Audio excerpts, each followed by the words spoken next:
Hello Wasila ṣé wọnú. Bẹ́ẹ̀ ni sà. Èmi ni. Ìwọ ni. Bẹ́ẹ̀ ni èmi ni. Wọ́n máa ti gbé kiri pé Wasila ti kú. Àwọn kan sọ tiwọn ni wọ́n máa ṣe ra wọn. Ìwọ ni mọ́mí fi fa lórí lánàá. Bẹ́ẹ̀ ni Wasila tọmọ Ṣẹ̀kí. A jẹ́ pé ètùtù ti gbà náà nù àbí bò wá ní.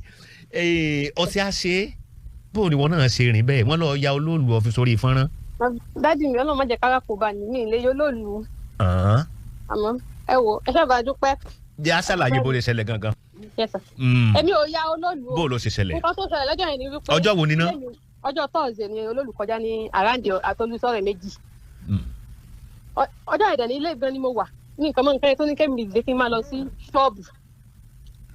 Bí mo ṣe dé ṣọ́ọ̀bù ní ìṣílẹ̀kùn gan mo kàn lọ dúró sọ́dọ̀ woman kan ní inú ilé wa ní òkè torí bẹ́ẹ̀ náà láti kó kúrò.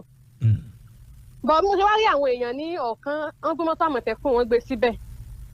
Olólùgbò kọjá níbi tá à ń sọ yìí olólùgbò kọjá Tolú bọ̀ fídíò yẹn ni mo wá ṣe fídíò àwọn Àmọ̀tẹ́kùn yẹn ni mo wá ṣe tí mo wá post even mo ṣe post ẹ̀ gan làwọn èèyàn nínú TikTok ti sọ pé kí n delete ẹ̀ pé kí n ṣáà delete ẹ̀ mo dẹ̀ delete ẹ̀ náà lọ́wọ́ kan bọ̀ nǹkan tí mo kàn rí ni pé ìrọ̀lẹ́jọ́ yẹn wọ́n kàn wá bá mi ní ṣọ́ọ̀bù ìrọ̀lẹ́jọ́ kejì ọjọ́ náà níjọ́ Friday wọ́n wá bá mi ní ṣọ́ọ̀bù gbogbo àwọn tó dẹ̀ wá mẹ́gbà tí mo yà àwọn náà wà ń bẹ̀ bọ̀ mi ìwà mọ̀ nǹkan tó fi wá sọ pé ìṣẹ́jú àwọn ni mo fi ṣe nǹkan kan bọ̀ mi mọ ẹni bẹ́ẹ̀ àmọ́ nǹkan tí mo kàn ní pé Ọlọ́run bá mi dá ẹni bẹ́ẹ̀ ni ẹjọ́ tó yẹ.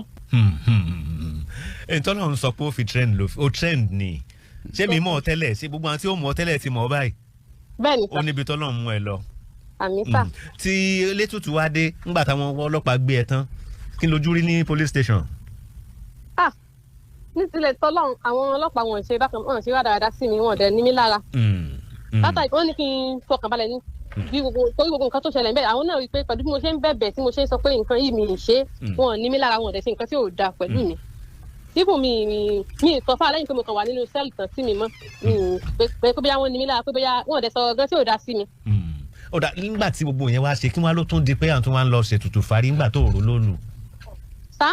Ètò ìṣẹ́ náà ń pé àwọn tó ń lọ ṣètùtù à ń fárí ni nígbà tó ṣe kó rò lólu. Ìgbà tí èmi ò mọ nǹkan kan nínú sẹ́ẹ̀lì mi wà bọ̀ ìgbà tí mo mọ̀ wọ́n ní wọ́n wá gba béèlì mi wọ́n dẹ̀ mú mi bọ́ síta nǹkan tí mo kàn gbọ́ ni pé wọ́n ti yanjú ẹ̀ pé a jọ ń lọ sí òde ajé ní ilé olóòlù wọ́n náà máa ṣe ètò oòrùn fún mi oòrùn rẹ̀ wọ́n dẹ̀ nìkan lọ ra ẹran tó bá mi ra aṣọ pupa wọ́n dẹ̀ ní pé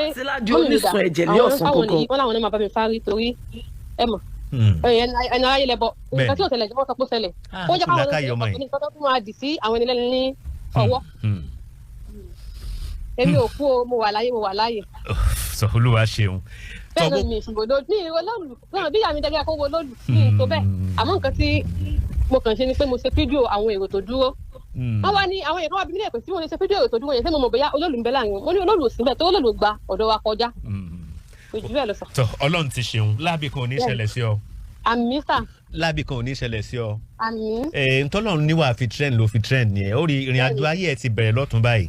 Àmì. Ọ̀nà ó là ntọ́lọ́run fẹ́ lò fún àti ìmọ̀ ìtumọ̀ ta ló yé nù o. Kò yé wa ìdí tó fi ṣẹlẹ̀ ó ṣàṣẹlẹ̀ náà ni o bágé o rò náà o rò pé ó fẹ́ pé ó máa ṣẹlẹ̀ bẹ́ẹ̀ ó nídìí tó fi ṣẹlẹ̀ àti ìmọ̀ ni màá sì máa kàn sí ẹ. Wàá sórí rèdè á má sunkún ọ̀nà ẹ ti là ìṣínà ní fún ẹ ìṣínà ní fún ẹ ok dear ok. Àmì sà ẹ ṣe sà. Ìyá.